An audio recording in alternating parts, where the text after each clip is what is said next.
some light on that topic and what it tells us about polarization as a whole. So just to provide a bit of an outline for what comes, I'm going to talk about first the dimensions of mass polarization that might exist. There's actually multiple different conceptualizations of polarization, measures of polarization. Societies like the United States or Canada can be polarizing on some dimensions and not others, so it's important to disentangle them so they can be measured separately. Then I'm going to shed some light on the state of polarization in Canada, highlighting how it compares to the US, some similarities, some differences, and talk first glance about whether it's ideology that's driving affective polarization in Canada or social identity, just some very early cuts of that, and then a bit of discussion at the end.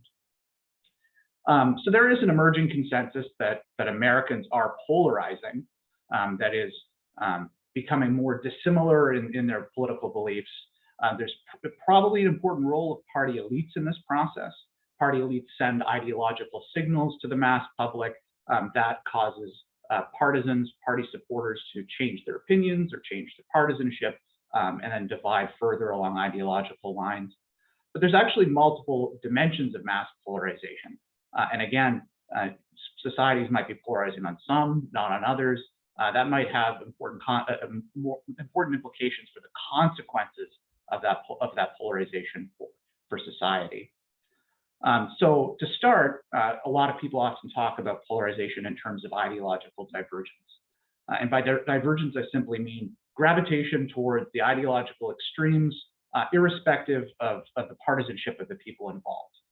So what we would observe there is, well, are Americans becoming more bimodal, or at least dispersed in their beliefs about partisanship, that people are moving towards those ideological poles. So there's some degree of contestation about the degree to which that's true in the US. Lelke's perhaps suggests that while it's mostly about ideological identity, not so much about policy beliefs, that's the root of this divergence or polarization. But that is only one dimension of polarization. Polarization may also occur through the lens of ideological consistency. That is, are people becoming more increasingly consistent in the beliefs that they hold, consistently left-leaning or liberal, or consistently right-leaning or conservative? Again, some level of contestation about the degree to which ideological consistency is on the rise in the American public. Balderassi and Gelman in 2008 showed that it was at least, at best, a very trivial increase in consistency over time. But there is some evidence that something's changed in the last 10 years or so, that there is higher levels of ideological consistency out there. That is, people are more consistent in their beliefs, that their beliefs are aligning with one another along a left-right dimension more so than at any point in time before. And then the consensus that exists on this dimension is the most apparent. That is partisan ideological sorting. That is, partisans are becoming more dissimilar from one another in their policy beliefs or their ideology. This is more or less universally accepted. And it's important to note that that society becomes more sorted in its beliefs. That is, differences emerging between partisan groups, such as Democrats and Republicans, without society becoming more clustered on the ideological extremes. So it's important to note that. Here's a toy example from Matthew Dickinson to illustrate that. So imagine at time one, you have among Democrats, 50 liberals, 25 moderates, 25 conservatives, and you have a similar heterogeneous mix among Republicans. But then at time two, the liberals leave the Republican Party and the conservatives leave the Democratic Party, but the number of moderates in the electorate remains the same. So society doesn't become more polarized in that sense of divergence, but become more sorted in that the same number of moderates, but liberals have left the Republican Party and conservatives have left the Democratic Party. So these dimensions are conceptually distinct at some level. More recently, recent scholarship has moved beyond ideology itself when talking about polarization. So there might be social polarization as well. It's not about beliefs per se, it's about social identity, the degree to which those identities like race or religion align with one's partisanship.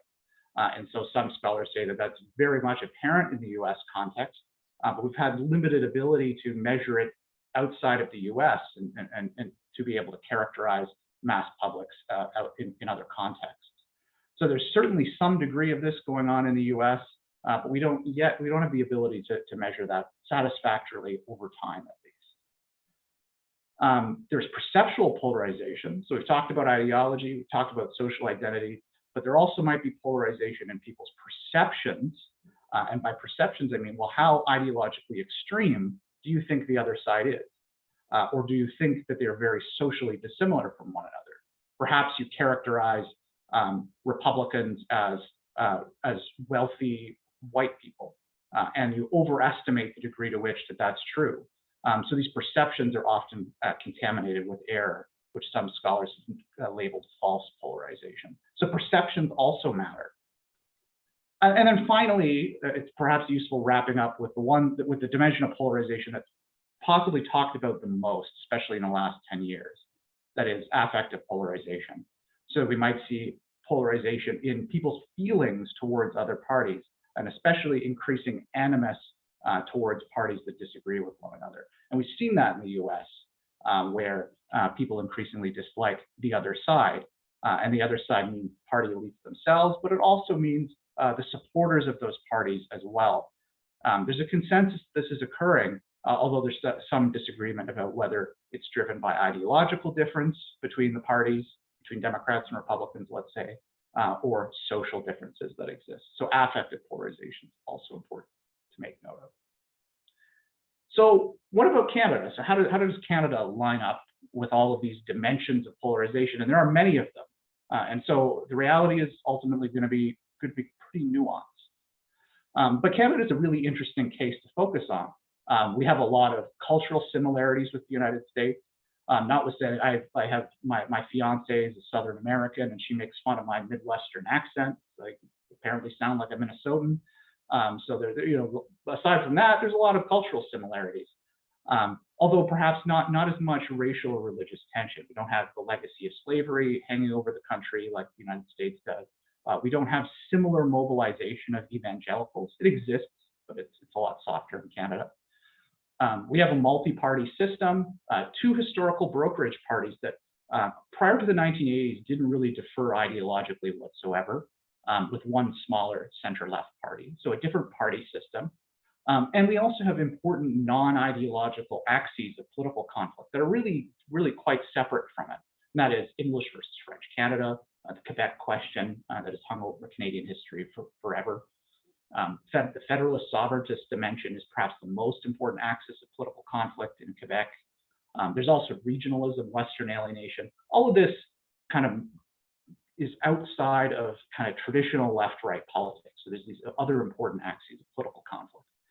We don't have as much of a partisan media ecosystem, very limited traction for domestic partisan media outlets, but we do have a lot of exposure to US discourse through US television channels or now social media. And then perhaps most importantly, Canada's political elites are polarizing, and this can be evaluated through party manifesto data. So this is comparative manifesto ratings on left-right scales for parties of the left in circle and parties in the right in square. So increasing gaps between them, especially movement on the right. But that stableness on the left is hiding some important heterogeneity. That is, the NDP have moved to the center, where the Liberals, the dominant party in Canadian politics, have moved to the left. And so between the dominant parties, we see polarization in terms of policy promises. So we have reasons to expect, well, party elites are polarizing, but there's all these other factors in the Canadian context that, well, maybe polarization is more muted. It's not like in the United States. And there's been a lot of discourse recently, especially since the rise of Trump, about, well, it's happening in Canada. We're on the same path. So journalists started talking about it. You're probably familiar with the Ottawa blockade and the convoy protests. This brought this issue right to the forefront of Canadian politics. Canada's polarizing. Again, commentators saying that we've never been more divided in Canada. We can talk in Q&A about the perils of that golden age thinking, but nonetheless, it's rising in importance. This is the number of articles on polarization in the big three newspapers in Canada. up till 2019. So a steady increase over time. So people are focused on polarization in Canada and making very strong claims that we're having the same type of process of what's going on south of the border. But there hasn't been a lot of scholarly attention. So all of those social and perceptual dimensions that I talked about polarization, we haven't really looked at that in Canada. Data availability concerns are an issue there. We see some increasing correlation between partisanship and redistribution. Maybe that's an evidence of sorting. That is, your partisanship is more closely aligned with your view of the role of government and redistribution. So there might be some sorting there. And then most importantly, there is affective polarization in Canada, at least as evaluated by feeling thermometers. So those 0 to 100 feeling thermometers that ask people to rate how warm or cold they feel towards certain political parties. And Richard Johnson's argued that this is because of polarizing elites. So here's an example of this using the feeling thermometers. So people's evaluation of their own in-party has gotten warmer since a low ebb in the 1990s, where there was a lot of party system change in Canada. But there's been a steady decrease in evaluations of the ideologically opposing other party. That is, how conservatives feel about the Liberals and NDP and how they feel about the Conservatives. So that's gone down over time. From a middling number in the 40 range down to the low 20s. And an early look at the most recent Canadian election studies suggests that it's gone down even more. So there is affective polarization in Canada. But what about those other dimensions that I've talked about? To what degree is Canada polarizing? And what's driving that affective polarization?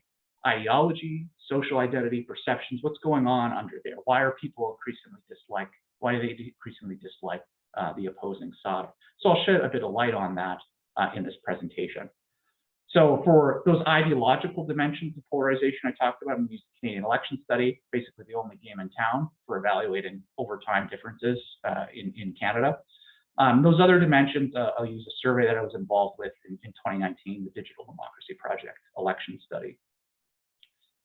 So Canadian election study, I used the time frame of 1993 to 2019. That's where the data is available and consistent over time. But unfortunately, we can't go back further on these dimensions of polarization, which I think is a real shame. I use a standard 0 to 10 ideological self-placement measure. Do you think you're on the left or on the right on a 0 to 10 scale, basically? And 8 policy items, then there are only 8 that are asked continuously between this time frame. So identify those 8 questions and use them to construct a policy-based ideological index. And I'll show you the results of that one too. So how do I measure divergence? So remember, divergence is about gravitation towards the ideological poles.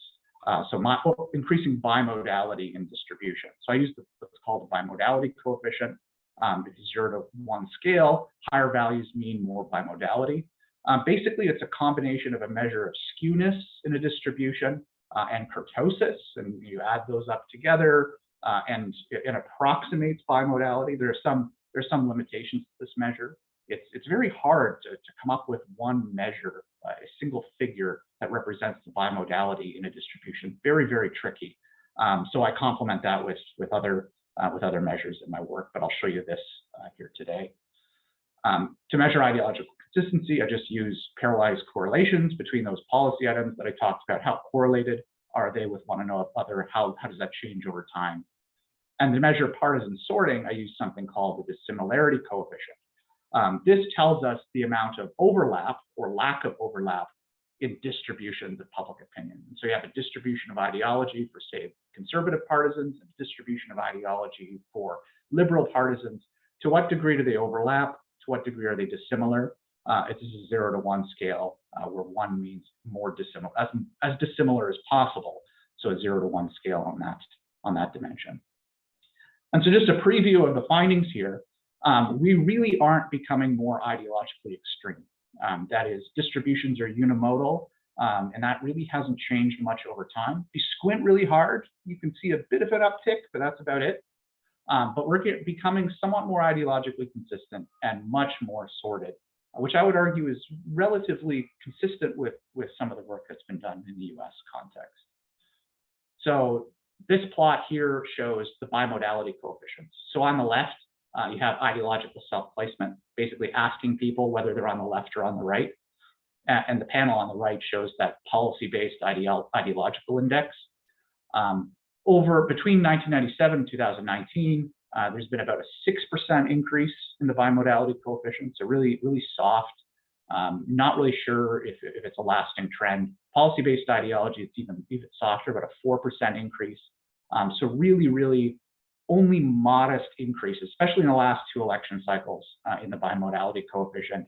And these numbers are well below the threshold that's typically seen as indicating bimodality. And if you plot the distributions, it looks the same, really unimodal distributions. Maybe the tails of those distributions are becoming somewhat fatter over time, but it is very, very slight indeed. There has been a steady increase in the correlations between these policy items. It's increased about 120%, up to the mid 0.3s, but those correlations are pretty modest on the whole. So weak to modest correlations. It has gone up over time. It's gone up especially among people that are very politically interested, but relatively limited, and correlations are still pretty low. So there is some more ideological consistency in the Canadian public, and that's consistent with what we've seen in the US over the last 10 to 15 years or so. And then finally, I'm going to show you the dissimilarity coefficients. So just to break this down, on the left, I have that ideological self-placement measure. On the right, policy-based ideology. We expect it to go up over time if there's more dissimilarity, and to go down over time if there's more overlap. I expect greater dissimilarity between the Liberals and the Conservatives, and between the NDP and the Conservatives, so the parties of the left and on the right. We might even see convergence between the Liberals and the NDP, especially if the Liberals, as the centrist party, have moved more. We might see them converge in policy space with the previously left-wing New Democratic Party. And that's what we see over time, especially for policy-based ideology. So we're talking increases between 60 to 120% on these dissimilarity coefficients. And comparing to some work by Lelkes using a similar overlap coefficient, measures not directly comparable, but those coefficients look pretty similar to what we see in the United States, at least as far as policy-based ideology goes. So it seems like there's some sorting, that there's increasing dissimilarity between the Liberals and the NDP on the one hand, the Conservatives on the other. And we see convergence between the parties of the left. The NDP and the Liberals are becoming more similar in their ideological distributions over time. So we see this polarization to the left and the right in terms of sorting that is relatively novel in Canadian history. And I've got some other work showing that, extensions that show that the Conservatives have moved to the right. The Liberals have moved more than anyone, moving to the left, but the NDP has also moved to the left, especially in policy-based ideology. So even though they were a party of the left at the beginning of this time series, they have become more left-wing over time in their policy-based ideology. So there's a fair amount of sorting going on in the Canadian mass public. So those are the ideological dimensions of polarization. And I want to shed a little bit of light on those social and perceptual dimensions. So I use the Digital Democracy Survey. It's unfortunately not a representative survey, so non-probability opt-in internet panel, quotas to try to mimic representativeness, but not ideal. And I'm hoping to rectify this limitation in the future. Sadly, we don't have these items for overtime comparability in the Canadian election study on these dimensions. So I use this survey to give us a quick look. And what do I find? Well, I find that social identity, the relationship between social identities and partisan identities are pretty weak, except for regional identities, which is a Canada-specific thing. And Canadians do exaggerate social and ideological differences, but much less than Americans. So that's important to keep in mind. So I measure social polarization using similar types of survey questions as Liliana Mason, measuring social sorting in the US context. So asking people to identify with whether they identify with certain identities, how important those identities for their sense of self. So I create measures of identity based on those sorts of questions. And I can see the correlations between these items and partisan identity, strength of partisan identity. And we see for all the identities that I measured, and I threw everything in that survey to be as comprehensive as possible. Average correlations are pretty weak, 0.13 on average, the absolute value of correlation, that is. We see important relationships between region and party. LGBTQ stood out as well, but mostly regional-based identities are the driving factor. And that's not surprising if you come at it from a Canadianist perspective because of the importance of regionalism. But everything else, not so much. So quite a bit different than in the United States. So social polarization may be limited, and I don't have it here, but the percentage of Canadians that are sorted to some degree on social identity is quite low by comparison. I can also ask people to guess, well, what percentage of Conservative Party or Liberal Party or NDP Party supporters are of different identities. So I can evaluate how accurate they are based on the quantities that I estimate in the survey. So what percentage of Conservatives are evangelical Christian or Westerners, and so on and so forth. This approach was taken by Allard and Sood in the United States, but they only focus on the stereotypical groups like conservatives and evangelicals, and they divide the error by the observed value. So they got a percentage bias estimate. Based on that way of calculating error, Americans exaggerate differences between parties by about 4 times. Unfortunately, the limitations of this measure, it heavily weights groups with pretty low base rates. So if you have a group that you're asking people to estimate how common they are in a certain party, if the group really has a prevalence in the population of like 2%, it's really easy to come up with a really extreme number. Say someone guesses then, well, 4% of the Republican Party. Very easy for that to skew the results. And this type of measure fails to account for overestimates of both counter stereotypical and stereotypical groups. So I can show that, for instance, people overestimate the percentage of conservatives that are evangelical. They also overestimate the percentage of liberals and NDP supporters that are evangelical, but that bias is strongest for conservatives. And so that type of measure doesn't account for the fact that some groups just are always overestimated. So what I do is I take the difference between the estimated and observed percentage. So what do you estimate the percentage of conservatives that are evangelical is? What's your estimate? And then what's the observed percentage based on survey data? And I take that as a measure of error per group. And then what we see is there is considerable amount of error. Nothing astronomical, but it's important. And as I mentioned, for instance, people overestimate the amount of evangelicals among the Conservative Party and the Liberal and NDP parties, but that bias is strongest for conservatives. And across the board, that bias exists more so for stereotypical groups, as we would expect. So there's still a fair amount of bias out there.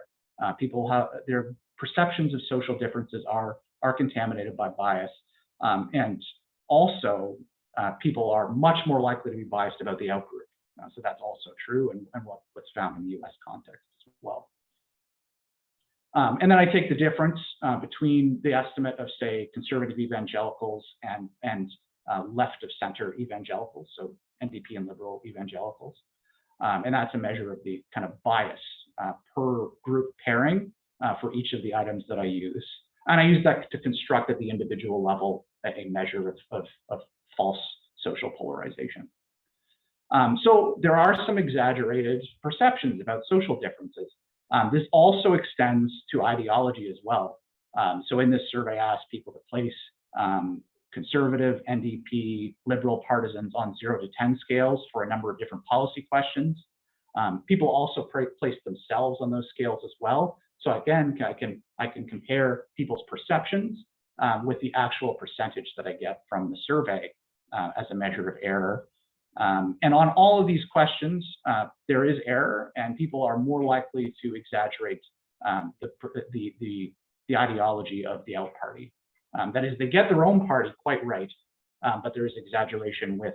So if you're a liberal partisan, you exaggerate what the conservatives think, and vice versa by about, on average, a scale point on that 0 to 10 scale. So meaningful meaningful amount of error, and the amount of variance of that error is considerable among the samples. So there's some variance there. Some people's beliefs are relatively accurate.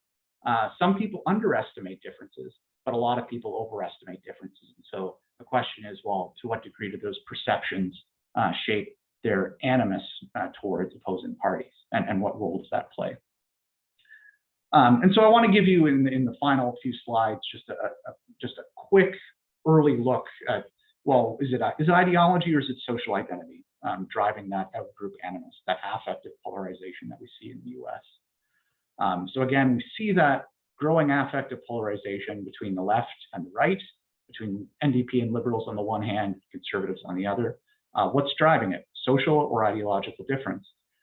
So I have different measures for affective polarization. I don't think I have time to cover them. I use those feeling thermometers, but I also use 2 additional measures. And one that I want to draw specific attention to is a social distance measure of affective polarization, which basically tells us how socially alienated you feel towards the opposing party. How comfortable would you be with a supporter of the opposing party as a close friend, as a neighbor, as an in-law, and the like. I include these in that Digital Democracy Project survey. So those dependent variables are those all 3 of those affective polarization dimensions. I construct a measure of social polarization that increments upward and downward for every partisan-aligned social identity that an individual has. I construct a similar measure for partisan sorting. So these are individual level operationalizations of a couple of the dimensions that I've talked about in this lecture so far. And then some other control variables, and I put in ideological extremity, strength of partisanship as well, because those belong in the model. This is a regression table, but I'll keep it real simple. The thermometer and character traits, we expect negative signs. The social distance index, we expect positive signs, and I've highlighted what's significant. Partisan sorting does real well. These are standardized coefficients. Does real well across the board. Social polarization in that top line, much more inconsistent. It seems to matter for social distance. So that is how aligned your social identities are with your partisanship tells you how alienated they are with the out party in terms of their social life, but it doesn't really tell us about affects on those other dimensions, which is quite interesting and something I hope we return to in other national contexts. Ideological extremity does well, partisan extremity does well, but partisan sorting is really a really important factor here. That is, how consistent is your partisanship with your policy beliefs plays a very important role in affect, at least correlationally. And then I measure perceptions of social polarization and partisan ideological polarization. Basically, I just average across all of those items that I use on each of those dimensions. I don't want to go too much into it.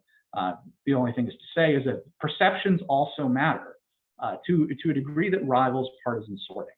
So we see significant coefficients across the board on all 3 dimensions of affective polarization. So perceptions of polarization matter too.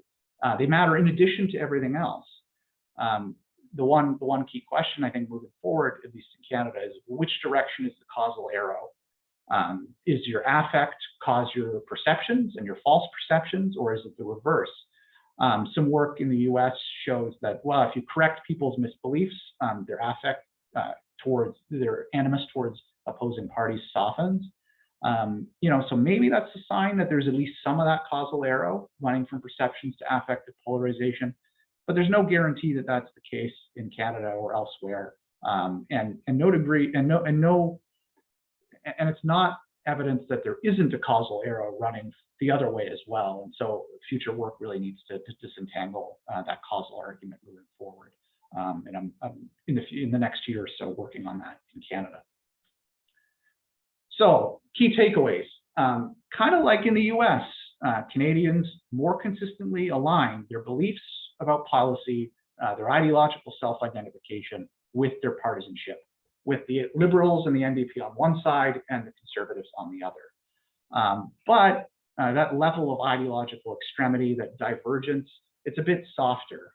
It's very slight. Maybe there's something there in the last 2 election cycles. Maybe there is some gravitation towards the polls, but it's much weaker. Social polarization seems to be relatively modest in Canada. We really need to run this again with a representative survey. But because it's an online opt-in panel, I actually probably think that it probably overstates matters quite a bit. So we need more gold standard survey work on this sort of question. But it seems to be the case that social polarization is softer in Canada compared to the US. Maybe that accounts for some of the differences in the level of toxicity of polarization in these two contexts. And partisan sorting and perceptions, they seem to matter for affective polarization as well. Social identity, maybe not as much. And that's a bit inconsistent with what we've seen in the US, although that's a live debate among scholars as to what the driving factor is. So I think there's some interesting questions moving forward. We really need more cross-national work on polarization that allows direct comparisons between the US and other countries. It's unfortunate that the measures that I'm using in the Canadian election study don't allow for very precise comparisons to the US. There might be some opportunities for comparison to other countries. I'm looking into that now, but it's tough sledding because the measures are different, like the surveys are different and such. So we really do need more cross-national work to situate the US and Canada in a comparative context. Some other findings that I've shown you today suggest, well, maybe the case for US exceptionalism is quite limited. Maybe this is going on elsewhere. So maybe US-centric explanations for polarization, maybe they don't hold as much water. We don't have a partisan media ecosystem. We don't have a strong two-party system. We have other factors that are supposed to cut against this, and yet we see partisan sorting, we see ideological consistency. Things are changing in Canada, and that's shed some light on what we think is going on under the hood. We really do need better social identity measures and perceptual measures in cross-national work to compare on these dimensions as well. It's not just about 0 to 100 feeling thermometers. It seems to be like the only thing we can do on this question cross-nationally. So we need those dimensions in the mix as well. And as I've mentioned, what is this role of perceptions and false polarization?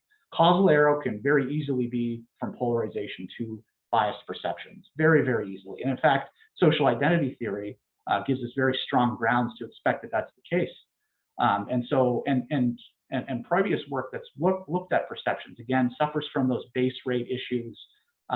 They're probably kind of exaggerated to some degree. So we need better work on that moving forward. And again, that has the ability to tease out that causality.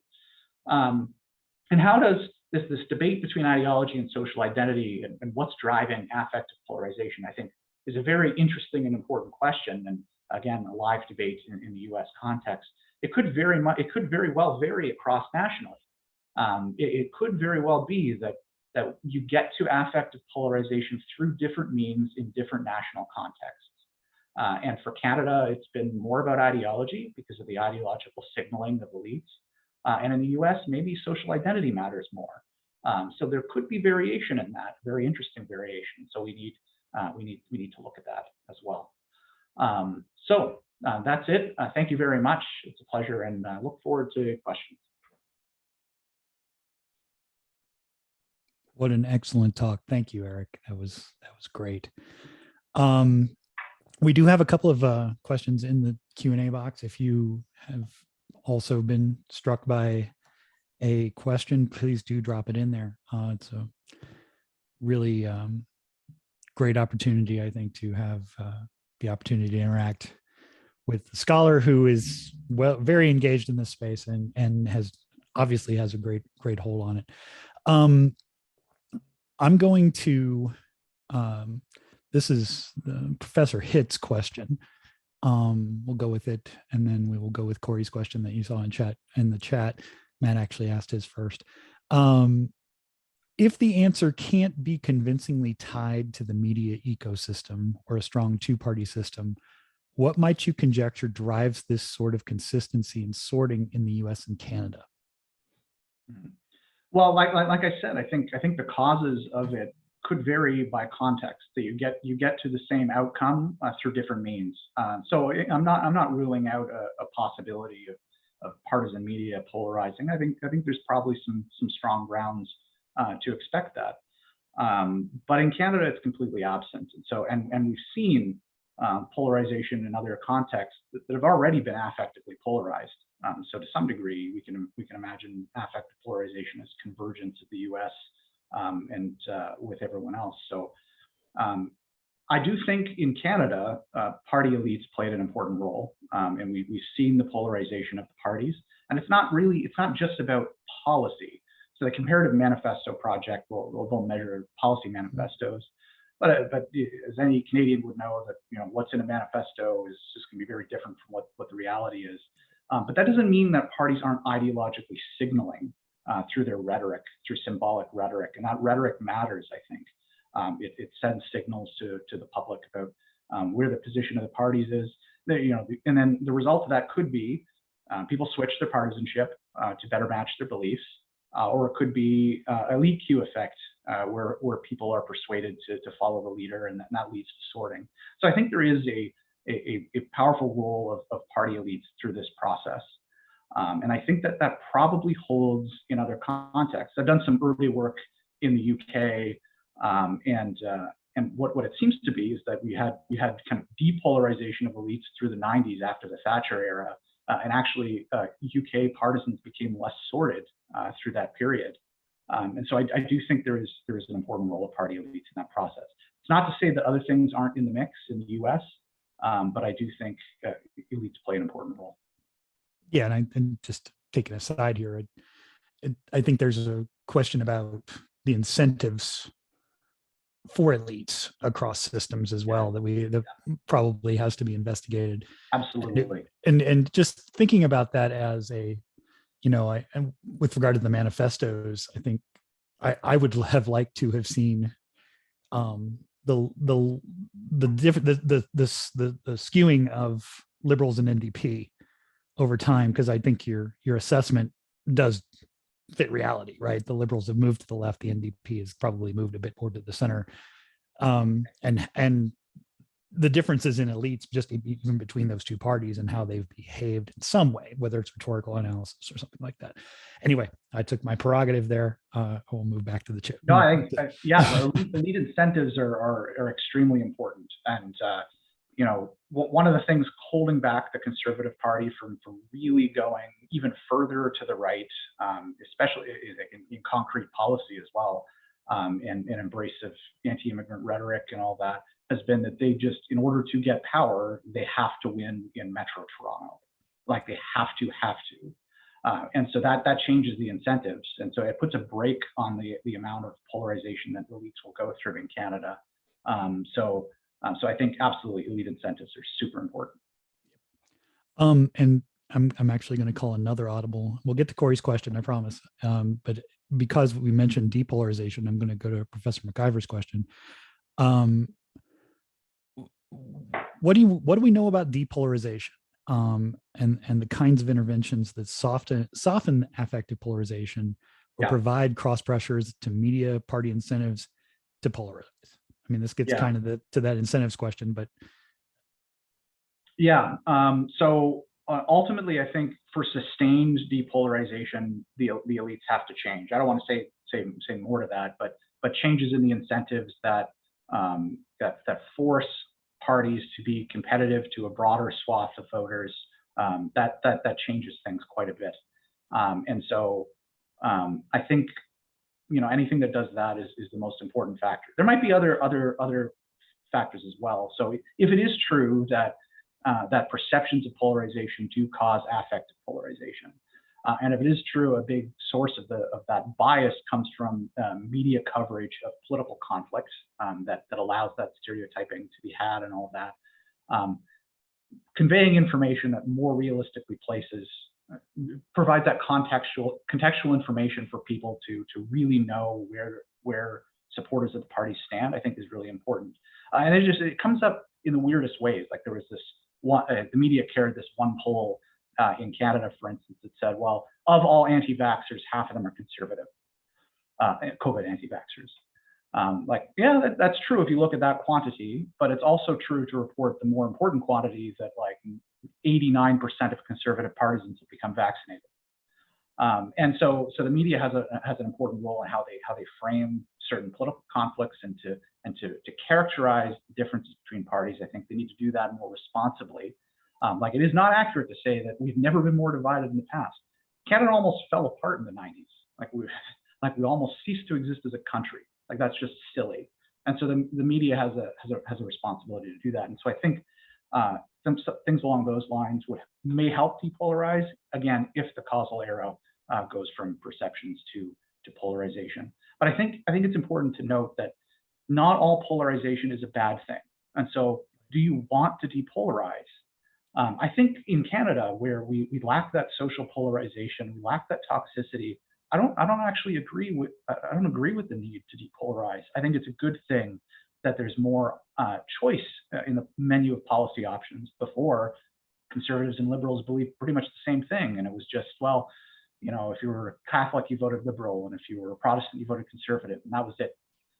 Like, that's kind of superficial. And so for a lot of these other dimensions of polarization, I don't think sorting is a bad thing necessarily. So, do you want to depolarize? I'm not so sure. And I think that highlights the whole, we're all searching for a lever or a single lever inside a multiply and conjuncturally causal mess.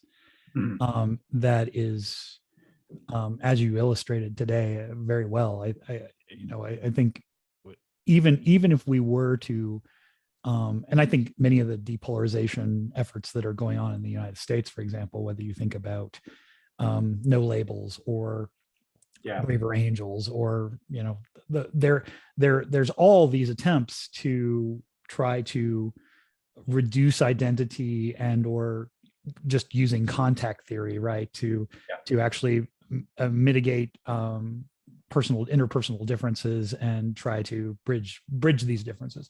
And I think part of that, it does go to the perception problem that you get to, and that the evidence says that the perception problem is worse in the United States, right? Mm-hmm. And that kind of leads us into Corey's question. How does the magnitude of false polarization differences between Canada and the US fit in with campaign incentives, as well as mass voting and political behaviors? Sorry, say that again. How the false polarization differences between Canada and the US? So, sorry, I'm actually trying to find the actual text because I think he left out a word. Implicate. Sorry, I couldn't find. I was looking when he's put in the Q&A. He missed a word. How does the magnitude of the false polarization differences between Canada and the U.S., which is 4 times greater in Canada, or 4 times greater in the U.S. than it was in Canada, implicate campaign incentives as well as mass voting and political behaviors? Well, I think it signals that people don't have as clear stereotypes of the other side, and notwithstanding, since Trump especially, a lot of media content that's really pushed on that button quite a bit in Canada for quite some time, and so I think that's a good thing. That it means that, well, on the one hand, it means that maybe that's not the lever you use to depolarize Canadians if those perceptual differences aren't as great as they are in the U.S. But I do think it means that people are at least open to engaging with the other side. They don't have those exaggerated stereotypes. And one thing I wasn't able to show because of time is that, even though we're kind of similar in terms of feeling thermometers, tracking feeling thermometers over time to the U.S., we're not as similar on that social distance index, that people are fairly comfortable without partisans as neighbors and friends and as in-laws. Not as obviously not as comfortable as they are with other social groups in Canadian society, but at levels that far trail what we see in the U.S. Like, only about 20% of Canadians would be somewhat or very upset with a son or daughter marrying someone from the opposing party. And so and again, it's probably because those stereotypes aren't as common, probably because the actual observed social differences aren't as common as well, that we see softer polarization on those dimensions. And I'll take a prerogative since nobody else has thrown anything in the chat. I am fascinated by, if we were to extrapolate and extend this analysis to bring in other European democracies, and trying to think about both the impact of and potential reforms that have been tossed about with the American system, with regard to the party system, with regard to various aspects of, moving to a multi-member district system, thinking about the levers that can be pulled here, Yeah. With regard to the American and all the analogs that we could compare to across in the context of increased social networks, in the increase of increasing negative affect, and exposure to it. Is there anything you can do you see any potential lessons from what you've done here in a multi-party system and taking it back to the two-party system?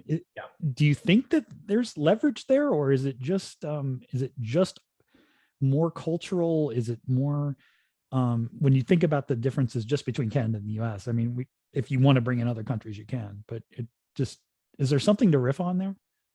Well, in terms of bringing in other countries, I think, one important lesson of this work is that we do have to conceptualize in terms of ideological families when we bring in the multi-party context. And that, are you interested in affective polarization as in-party versus any out-party, or are you really concerned with out-parties that are kind of on the other ideological team? And so in Europe, you'll have, especially with the most heavily PR type systems, ideological families, the left and right, and a lot of switching within the left and on the right, but not between the left and the right. And affective polarization is almost certainly really driven by those left-right differences.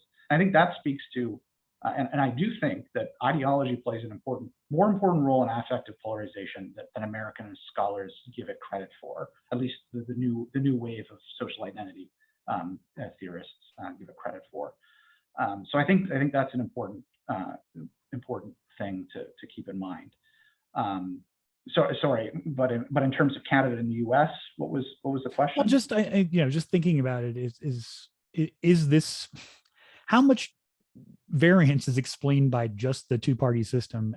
I mean, you talked about that a bit, but I just wanted to give you a chance to riff on that a bit. Is it because the elite, and this gets back to the elite incentives question and all of those interest aggregation and all of those different things that are going inside versus the PR systems, and just if there's anything you wanted to say or add on about that. I think it is really about, it would have been nice if there was a real, like a break point in Canada where we could kind of go from a pure two-party system to something to show before and after, to see what the consequences of that were for affective polarization. Unfortunately, the NDP has been around for the entire time period, and so I really don't know how we would get at the effect of the parties just through that. But I, like I said, I do think that there is, we do have to keep the party system into account when we think about polarization, because if it is about left versus right, that's a different type of measure than some other opposing measure of affective polarization. And so, if we want to compare social identity and ideological dimensions to that phenomenon, like I don't even know. No, that's above my pay grade too. Yeah, it's just. But we need the work. We need the work to be done. No, absolutely. And so it's, I don't have solutions, unfortunately. Yeah. And then our esteemed colleague, Professor Stachua, threw up some of the recent work looks at the differences between the politically engaged and those who don't really follow politics and how that matters for polarization. Have you explored this in the Canadian context? So I can break out differences between people that are interested in politics and people that aren't interested in politics on all the things that I looked at here. Actually, one of the kind of really interesting findings there is that it's a mixed bag in that. So ideological consistency is stronger among people that are highly interested. So that trend is stronger among those groups, as we would expect, because they're more sophisticated, more attuned to signals in the media environment.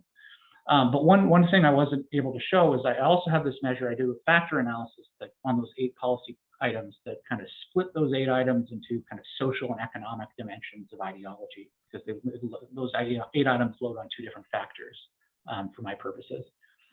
And what we see is that that sorting is happening both among low interest and high interest individuals, but only on the social items, not on the economic items.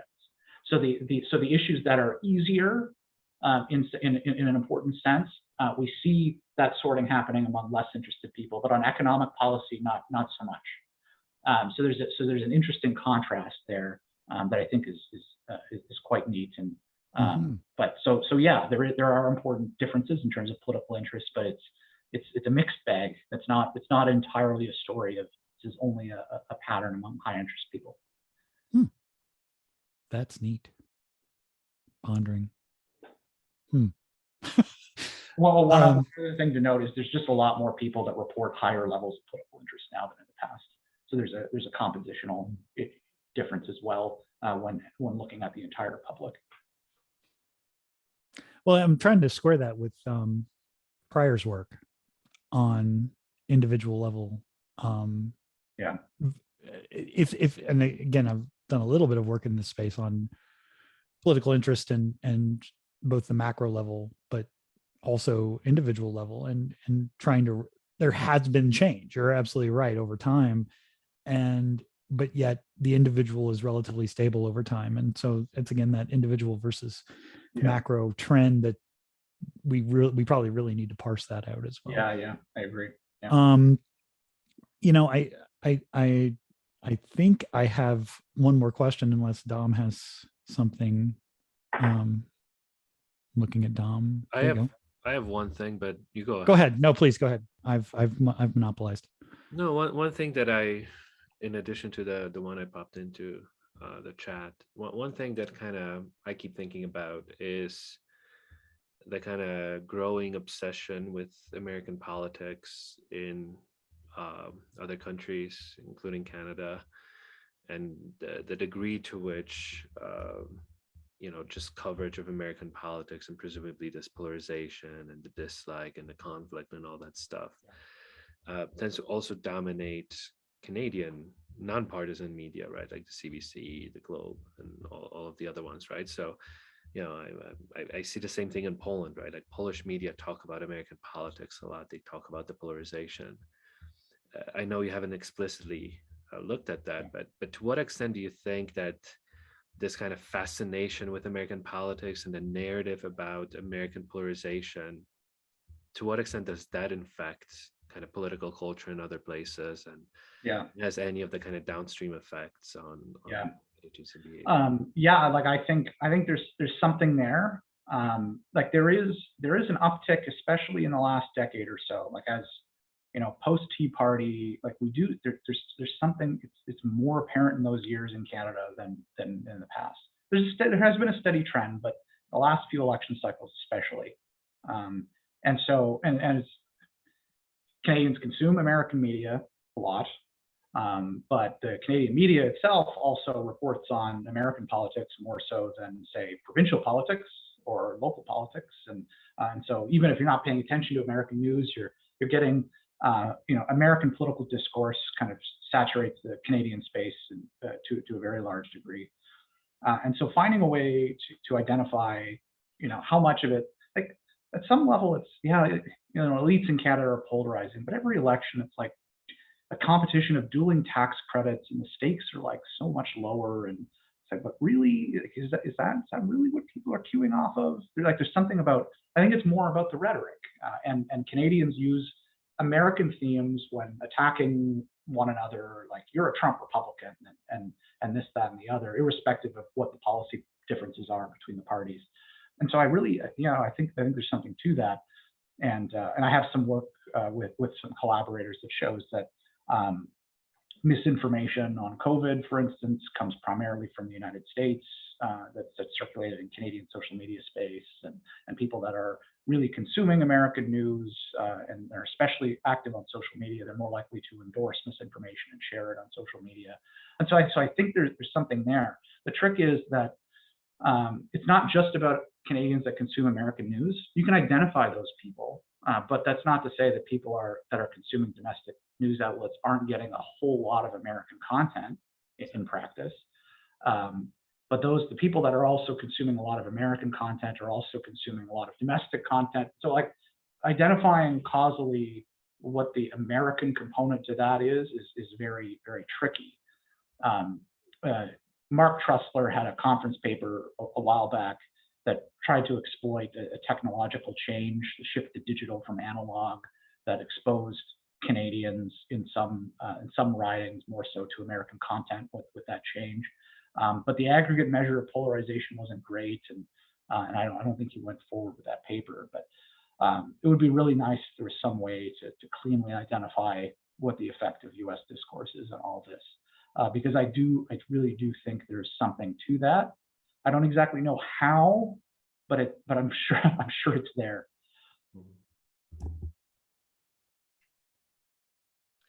Kyle, do you want to ask a last one? I think we have room for one short one, and then probably that's it. Well, I am. It's actually a relatively long question, and I'm afraid we'll go over the hour if yeah, we're already at 1 o'clock. But I guess I would just in a closing remark, just say thank you, Eric, for what has been a wonderfully insightful talk. And I found it really interesting and engaging, and you did a great job. Thank you. Yes. Thanks for having me. It was a pleasure. Thanks a lot, Eric. And yeah, thank you all for coming, and there'll be more talks soon. So please join us. Thanks a lot.